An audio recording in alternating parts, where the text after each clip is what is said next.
Hi everyone, this is Tim. Just a little bit of an introduction to this week's podcast. I'm releasing this early because the event that we talk about on Saturday, April the 9th at Bootle Strand, which I want you to all go to, is this Saturday coming. So I just wanted the podcast released so that you can take advantage and go to that great event at Bootle Strand on Saturday the 9th of April. So listen out for the details later in the podcast. Thank you. Hi everyone, this is Tim at North and South Podcasts. Don't forget you can contribute at coffee.com, details in the notes. You can follow me on Twitter at North Podcasts as well. Don't forget, if you want to get involved, help in any way, do music or a jingle for me, do a podcast on creativity, politics, history, well-being. I've been working closely with Hope Street over the last few months, which is a great charity in Ormskirk in the northwest of England. Their details are in the notes as well. I also want to get involved in political stuff, grassroots, local politics, financial literacy and survival, enterprise and alternative living. So I'm interested in those kind of community-based initiatives as well. And it's a great pleasure today to be speaking to Wilson from Merseyside Expanding Horizons. And I'll be introducing Wilson in a moment, but we are currently in Bootle Strand Shopping Centre in Bootle, which is just north of Liverpool. My dad actually built it, which I mentioned in the first podcast I did, and I think it's fair to say Bootle's been impacted by the post-war decline. And it was also, I don't know if you know this, Wilson, the most heavily bombed area of the country during the Blitz in World War II because of the dock area. And when I was young, I used to spend a lot of time in this shopping centre. It's changed since then. And there's a lot of great initiatives happening in Bootle Strand Shopping Centre, and Wilson's going to tell us about them. So Wilson, first of all, what is Expanding Horizons or Merseyside Expanding Horizons? Yeah, so thank you for having me. It's good to meet you. Yeah. And we basically Merseyside Expanding Horizons is an initiative. They've been going for over 20 years, and everything that they do is based on social inclusion. Yep. So it's about making sure that people who perhaps may be excluded from some of their passions or some of the basic needs that they might have, making sure that they are included. And that can take a variety of forms. The big onion is where people are included within businesses and included in ways in which they can start their business, access to enterprise, and just helping people be able to take ownership of either their work life. So we help people into employment and then being able to perhaps go self-employed and become owners themselves. That's excellent. So Expanding Horizons covers the whole Merseyside area, but the Big Onion is located specifically in Bootle Strand.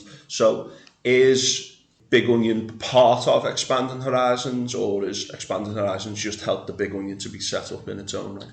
Yeah, so Expanding Horizons, our offices are based in the Joseph Lappin Centre in Old Swan, and the Big Onion is one of our favourite projects because it provides an incubator space. Yeah. We noticed that perhaps a business would be set up or would be starting, and then there wasn't a space for them to test out and to grow. And so the Big Onion, the idea was that there'd be an incubator where someone would come in either with an idea or a new business or a business that they wanted to grow or test out ideas or perhaps just have a base. And this worked perfectly. We found a place where people could come in and grow and actually leave when they felt that they could find a bigger space. We've seen that with a number of the people who've come in to the Big Onion, and we've been really excited and really happy with the way that it has worked. We try a lot of different projects, and this is one that we've been delighted with because it works really well in Bootle, and we love seeing people be incubated and enjoy the work that they get to do every day. That's excellent. And, you know, we're in the Big Onion now in the offices. You've got like a coffee shop, a barbers, there's loads of different stalls. So you've had a lot of people come in, get started with assistance, with help, with guidance. And then when the time's been right for them, they've been able to move on and just see if it's a viable business in the first instance. Yeah, one of the things we want to do is help support people up to the point, because our space, there's individual spots. We want to support people up to the point where they're actually considering going and finding a space on their own. We've seen that with Mappy Coffee. We've seen that with Porsche Tail. So we've got obviously the coffee shop and the grooming. We want to support people so that they are looking for bigger spaces, their own spaces around Bootle, or even opening up a second place or going online. And we want to help people explore that, and that's part of the business support we offer. You know, it's quite selfless as well, isn't it? That idea of we'll help you get going, and then once you're going, you go out into the world and, you know, you help others to come in. Are any of those businesses still based in the Strand, the ones that started down here, or? Well, so Mappy is Yeah. still based. We have good relationships with other people in the Strand as well. So Yeah. we've got good partnerships with them, and various people set up in the shop. So all around Liverpool, you'll find different businesses who've been set up by or with Chris's help, and hopefully we're going to continue to add to those. We've got some wonderful businesses we've worked with who are doing chocolate dates and henna and anything that you can imagine. We've at least had conversations with people and tried to push them towards either the courses we offer or the business support we offer. That's excellent, brilliant. And how is the Strand these days compared to a few years ago? You know, the Strand, when I was young, the Strand was like a bustling kind of shopping area. We've had the impact of the internet, lack of investment in certain areas, you know, austerities happened. We've got cost of living crisis, etc., going on at the moment. The impact of COVID. So, how is the Strand now compared to a few years ago? Have you been here for long, or? Well, so I'm adopted into Liverpool. Yeah. So I've loved coming in and seeing it from the outside, and then hopefully being adopted by the people in the city. But it's not for me to comment on what has been. Yeah. Rather, we're looking at what it is now, and certainly downstairs has historically had a reputation. Yeah. Whereas I know the wonderful work that's going on for various different individuals. There's the tool shed down the road. Yeah. I know wonderful people from the pop-up job centre. Yeah. We know people over at Kingsley and Co with £1 books. You can't get better than that. Yeah. The initiatives they're doing are incredible. So yeah, the idea of what is going on now, and Chris will be able to speak more on that in terms of the Strand, is you can see what is going on, and there is an energy down here where people speak about that not being the case. Actually, I see that there are lots of really exciting things that are taking place down here. That's right, and just so people who are listening understand, the Strand's got an upper level and a lower level, and I think it's fair to say that even historically there was a higher footfall in the upper level compared to the lower level. We've just been joined by Chris, and just to explain Chris Lewis's role, he is a management consultant for Community Concepts Limited, and you've been working with Merseyside Expanding Horizons for 15 years, is that right? Yeah, about 15, 16 years, yes. And what impact have you seen on the Strand of the Big Onion and these kinds of initiatives? I moved to Liverpool about 40 years ago to come to university, and Bootle was somewhere I was aware of, but I think it's fair to say it was always in the shadow of Liverpool, and to perhaps a lesser degree Southport. As a younger person, you know, a student in the city, you didn't come to Bootle. There was no reason as such. But what I've learned, obviously, people from Bootle are fiercely loyal to their town, and there is that sense of community here. You know, again, what I know is that obviously this was the scene of the Bulger incident, a tragic incident with Jamie Bulger, well, almost 30 years ago. And I don't think that was the catalyst, but from what I know about what's gone on high streets, certainly, you know, around that time we did start to see the change on the high street. And more recently, I think places like this, like Bootle Strand, haven't kept pace with the demands of their customer base.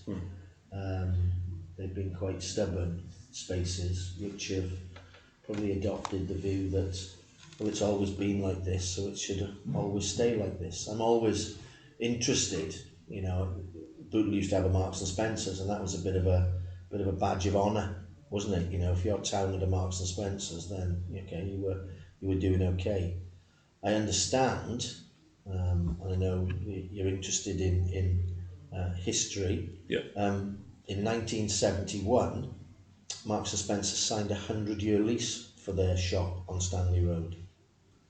Who'd have thought, when the executives of Marks and Spencer signed that 100-year lease, that 50 years later it had already been closed for 5 or 6 years, and the prospect of a Marks and Spencer's ever opening again in the remaining 50 years of their lease are zero, because people's habits have changed.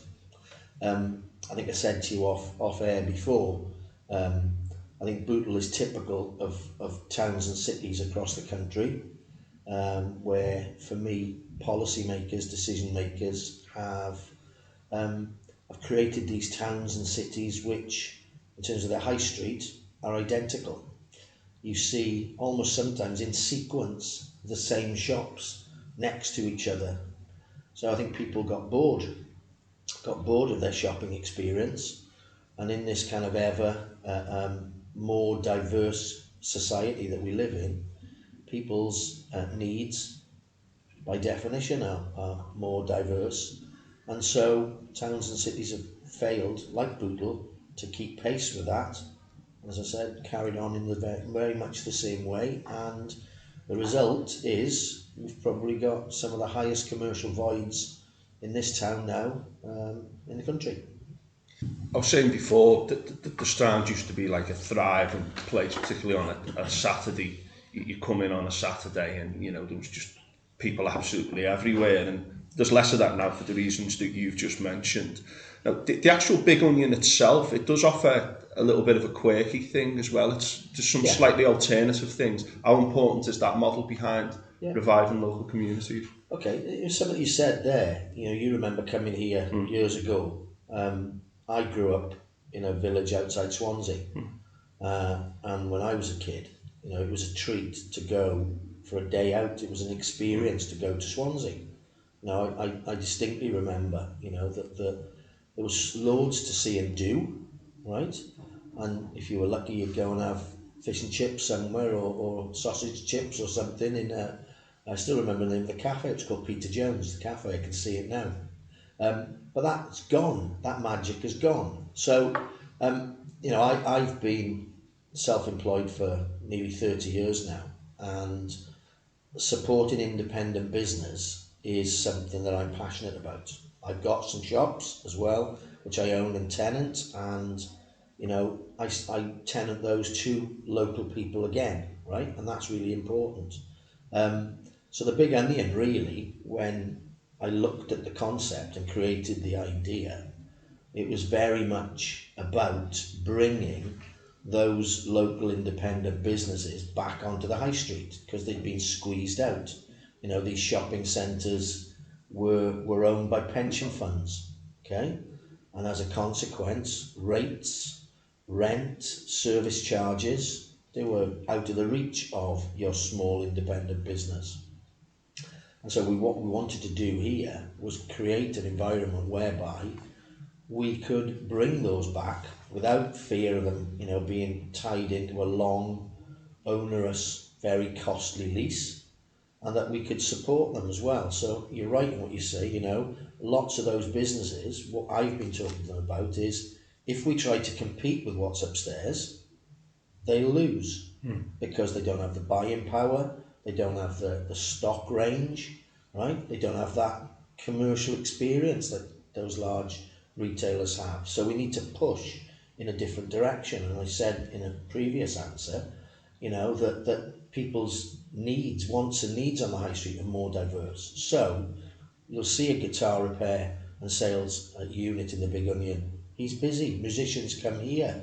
There's nothing like that in Bootle and the surrounding area. We've got a record shop in there. We've got a comics and toys shop. You know, those are things that, if you want to shop in those independent stores at the minute, You'd either have to travel 40 minutes to Southport, or you'd have to travel 20 minutes into Liverpool, you know. So what we've tried to do is push in a slightly different direction, and then those retail experiences then will appeal to a different group of people who left the Strand behind a long time ago because there was nothing here for them.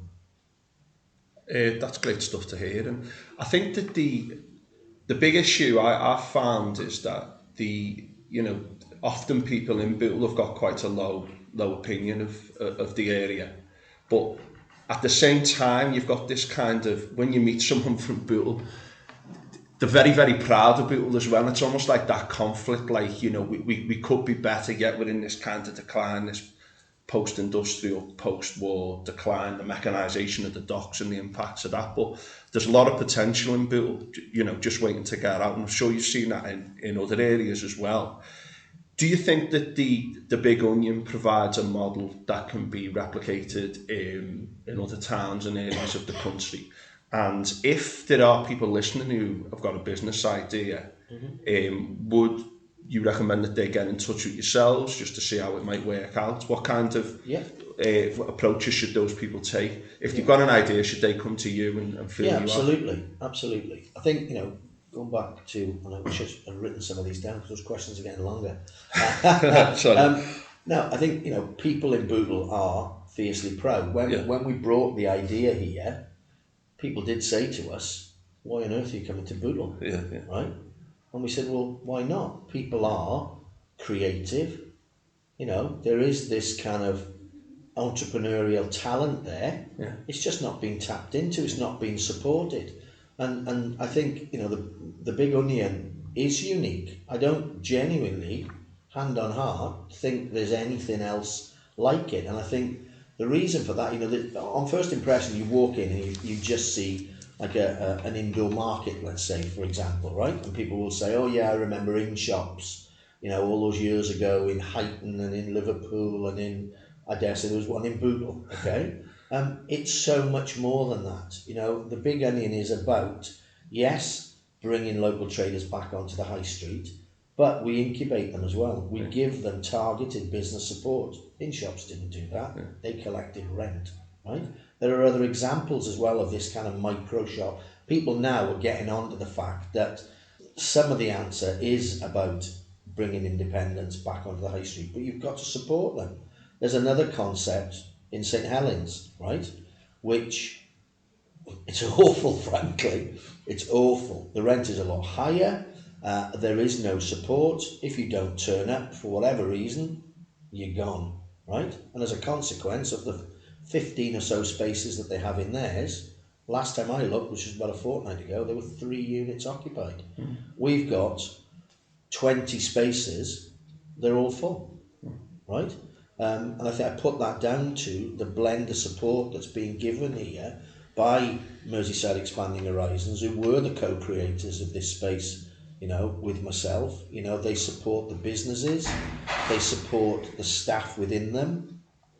They, with all sorts of, not just professional advice, but there's peer support there as well. There's a team. Self-employment sometimes can be a very lonely business. Well, you've got 20 other people out there who are going through or have been through similar experiences and are there to lend a hand. There is genuinely this Big Onion family. But then as well, if people want to come in and they're looking to change careers or get a job, there's specialist advisors here to help them. We have within the Big Onion as well what's called Sefton Youth Hub and a couple of other employment support programs. That helps to make the space unique, alongside as well a vibrant community program as well, which works with different community organisations that are providing a range of services to people in need around health and well-being and skills development and just social and recreational activities as well. So it is, when you put it together, it's a unique offer. Others can do something, I dare say, they can create spaces which have multi-purpose functions. But I think what we've got at the minute, what we've presented, is unique. And it works well in Bootle, and Bootle people are taking to it.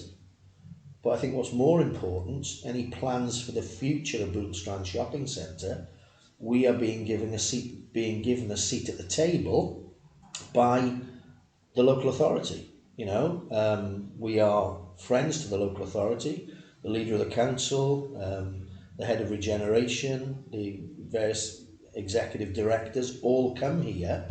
And only last week at the Good Business Festival, they invited me to speak alongside the leader of the council and a couple of their colleagues about plans for the future of Bootle, and said that we are integral to those plans because they recognise, and COVID has played a part in this, that it is more about localism now. It is more about creating these, they call them at the minute, these 15-minute cities or 15-minute towns, where there's a broad cross-section of services available within a 15-minute walk. And at the hub in Bootle is going to be the Strand. Well, that's brilliant to hear. And I think one of the issues as well with transportation issues for certain people getting to further afield, etc. If you've got services locally which you can access, I think that's very, very important for social inclusion as well. Do you know if people are interested in setting up a business here and coming here, you can speak to yourselves, but also people who are maybe socially isolated can come here and get support as well. And I think that, Wilson, did you say that you offer courses, specialist courses for the businesses and for people in the community? Yeah, I wanted to pick up on one of the things you use the word pride. Yeah. And I do think there's this idea that someone will come in and, maybe staring at the feet and not looking people in the eye and not having a smile on the face. Yeah. And we encounter that all the time with people coming either through the employability or through the enterprise initiatives we have going on. And what we want to try and do is to help people have pride in the work that they do. And that does not have to be as part of another business. That can be their own business. And often the courses that you mention, very often the line that comes out from someone who's looking to start a business is, I'm just this. So I'm just a mum. I hear that every single course, which is nonsense, by the way, because it's a hard job. It's the best. I've just had a daughter myself. It's the best. We'll hear people say things like, I'm just this or I'm just that. And what we want to do is say, you know what? You have so many passions, skills, talents. Go do the thing you're passionate about. We've got Eddie who manages the place. He's setting up this geek event on April 9th, which everyone should go to. And he is brimming. He is buzzing. He's got a smile on his face all the time. And you'll see him, he's a grungy person, but it is his passion. And it's a wonderful thing. It's going to be a brilliant event. And it's something that I think we want to replicate with everyone's passion, whoever comes in there, and we've got at least 20 examples at a time of people who are really passionate and proud of what they do, what they put their hands to during a day. And that's something we want to do through the courses we offer. So we've got marketing courses, we've got business courses and leadership courses for people within businesses. We're not just about people who are further away from the job market. We do have courses for people within businesses, but we want to help people have pride in the work that they do and also in their passions or side hustles or whatever it is they're doing. Brilliant. And I think you can feel the peer support here when you walk in. It's tangible, the kind of community spirit, and also the informal chats as much as the more formal support is really, really important. There is a thing. I grew up in Bootle, and it wasn't an easy place to grow up because although there was an immense pride and Scouts says you can't keep them quiet, etc. It didn't take much for someone's confidence to be knocked, and it was a tough place to grow up in. And I think I think a few years ago they were saying it had one of the lowest average wages in the whole of the European Union. Yeah. And there is some work there to be done in raising people's confidence and raising people's kind of belief in themselves. And I think what you said there, I want to just come back to, is that idea about passion you're saying about Eddie, like to find a passion and put that into your work and merge those two. This idea that work is somewhere you go, that you're almost divorced from the idea of work. We need to move beyond that and try and get people passionate and involved. And there's a lot of different stuff out there as well, different stores. What kind of businesses do you see in here as well? You mentioned record shops and comic shops. Yeah, so as I say, there are 20 spaces, because we rent the window as well, so we count that as our 20th space. As I said before, we are trying to push in a different direction. So we have, obviously we have a coffee shop here, which is the hub of the space. We have a barber's, we have women's fashion, we have a printer here, we have a beauty unit. There's a guy moving in this week who makes bespoke lamps out of all kinds of different oddments like pipes and fire extinguishers and this, that and the other. We've got a CBD oils space. We've got a guy who sells vegan products. We've got an art hub with about 40 artists involved. Bootle, we're going to bring back this summer a Bootle Art Festival. There's a lot of talent, as I said, in the area, and we're seeing that now. We've got about, say, 40 artists who show their artwork in the space. People are buying art in Bootle. Isn't that cool, right? It is cool. Yeah. And so we're gonna put that stuff on show. Wilson mentioned the comic event on the 9th of April, the Geek Off. Do you know we're bringing a wrestling competition to the Strand? Going back to what I said about going out to Swansea, and it was a day out. It was an experience. One of the statistics which I find really interesting, Tim, is that 22,000 or approximately 22,000 cars park in the multi-storey car park attached to the Strand each month. And this statistic was given to me by one of the chief officers in the council who monitor the comings and goings of that car park. 76% of those cars leave within an hour. So they're not hanging around, they're coming for single visits. We want to change that. So on the 9th, alongside people who are going to be dressed up as Daredevil and Captain America and all the rest of it, we're going to have a 16 tag team wrestling match in the Hexagon. So people can come out for the day, come and get their shopping, come and get a coffee, and watch wrestling with their family. Isn't that what it's all about? I remember growing up, you'd see entertainers in the town centres, you'd see buskers. The Big Onion have done that. We brought busking back into the Strand. We're going to have a psychic event in the Strand late in the summer. We're going to have the art festival, as I said. We will do the Geek Off again later in the year. Other colleagues who work for community organisations, some of whom are located in the Strand as well, have put things in like an escape room. There's an escape room in the Strand now. There's an Easter programme coming up, being delivered by Kingsley & Co., which is like a kids' library, where they'll do all kinds of fantastic activities for children. I think, much like Liverpool had the Lamb Bananas a few years ago, we're going to see several flocks of sheep appear in the Strand shortly, okay? And kids will be able to go round and try and look for them. It's like a bit of a treasure hunt in a way. So we want to bring that experience aspect back to the shopping experience. So people come, as I say, and park their cars for a little bit longer and hang around for a while and get involved. And I think that's then, the Strand is at the hub of the Bootle community, and we need to do more to strengthen that fabric by doing more in the Strand, and that's how we start to build that pride back. And I've said for a long time, the greatest asset the area has are its people, and the Big Onion and Merseyside Expanding Horizons, who've created this fantastic space, want to be part of that recovery. That's been one of our hashtags from day one, be part of the recovery. And it's starting to stick, it's starting to get traction. People from the Echo and the local radio and yourselves and others want to come and hear, want to come and listen now to see what's going on. And we're already in talks about doing a second one. That's absolutely brilliant to hear. And I think we were discussing this earlier and you've alluded to it. It's almost like there's like a monoculture among many towns now. When I come to understand, it's very cheap to park here and there's a lot of public transport. You've got the trains just here, the buses, every bus in the Northern Hemisphere goes down Stanley Road.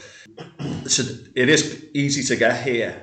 and you can spend a few hours here, and there's a lot of diversity, and the Big Onion's offering that kind of additional alternative dimension. It's offering a roof for local people to get more involved, all these training opportunities. And I think it's really exciting, because when I came here, I heard about yourselves when I went into the North Park Tavern just before Christmas, and I spoke to a few there, and it was like a big passion about, oh, you should come in and see the Big Onion. And I went, sounds interesting. And I remember thinking I should do a podcast with them, because obviously I'm from Bootle and I want Bootle to be successful. But this is a fantastic model, and it, it really seems to be driving forward.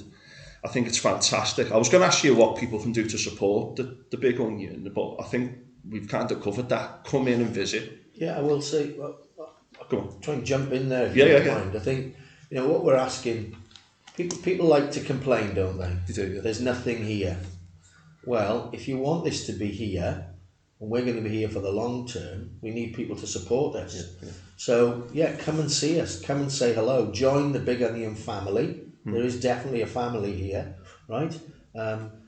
Chipping into everybody's birthday present all the time is getting expensive as more and more people join the family. There's a birthday or two nearly every week. But come in and support it. Follow us on social media, right? We've got, if you look for Big Onion Bootle, you'll see us on Twitter and on Instagram and on Facebook.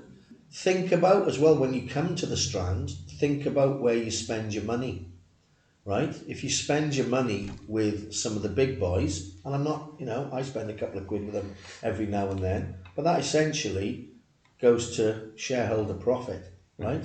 It goes to help shareholder profit, right?